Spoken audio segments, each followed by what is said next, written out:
Welcome back to Sweet Tea Farm.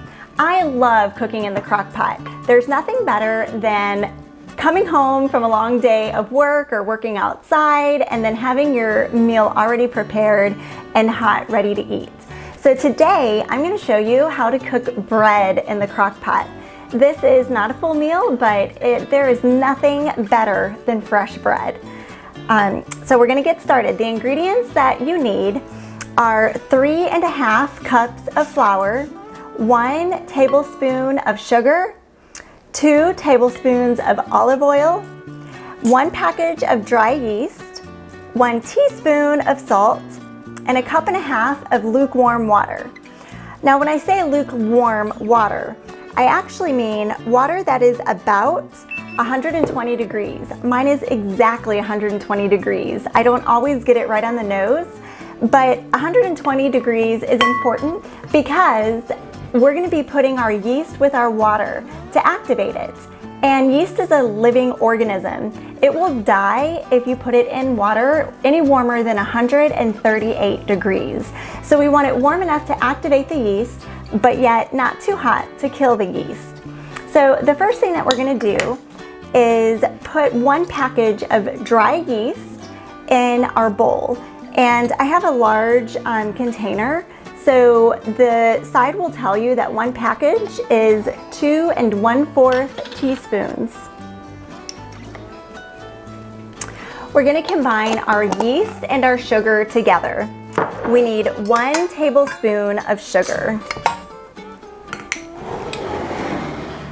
Okay, now we're going to pour our water on top and stir it until our yeast and our sugar is dissolved.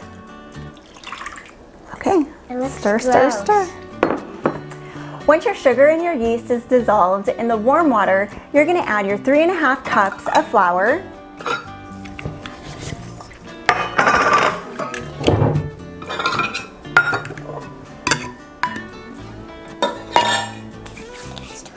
then we're going to pour in our 2 tablespoons of olive oil.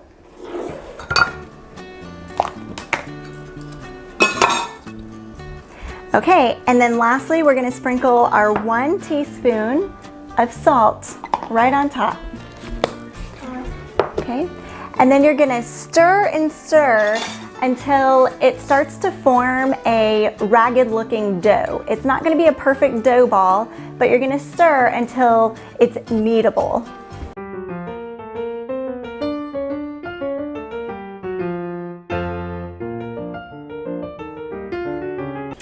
My dough is real shaggy looking, and I'm going to sprinkle a generous amount of flour on my rolling mat, and we're going to knead the dough for 5 whole minutes.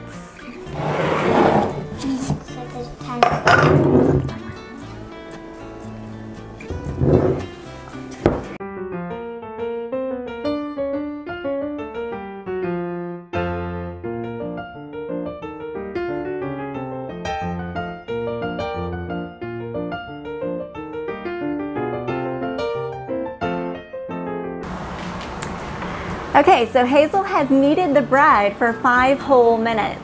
Was that hard to do for 5 minutes? Yeah. A little bit. She's got really small hands and they're just perfect for this work. Okay, so next we're going to place our bread in the crock pot.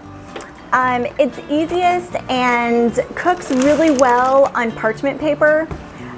It doesn't stick, or you don't have to spray your crock pot. So I'm just going to give a generous amount of paper. My crock pot is hot. I like to preheat it.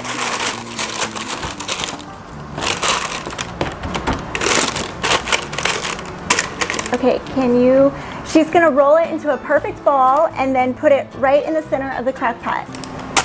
Great. Just kind of move it right there. We are going to put the lid on, and I've got little fasteners, so I'm going to secure it as well. Now this cooks for 2 hours. I'm going to keep my eye on it around the 2-hour mark, and I'm going to make sure that it is getting golden brown around the bottom edges. The top of your bread is going to stay a pale color, but we will brown it up in the oven when it's all done.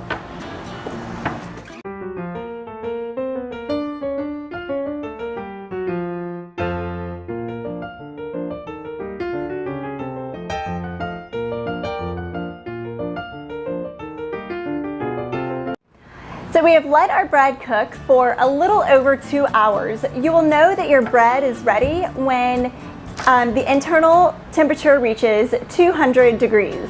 And mine has, so I'm going to take it out and show you.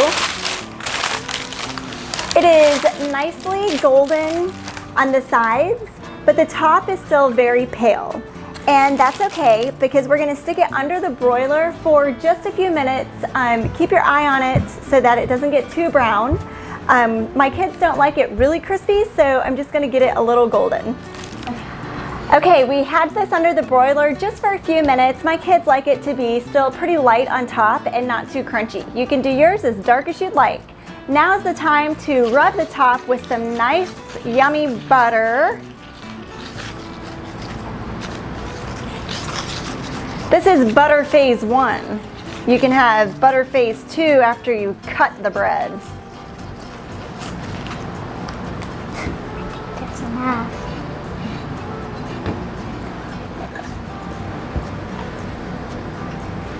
Not too much? Do you want me to take some of it off? No, I like a lot on it. How hot. Mmm. I love it. You love it?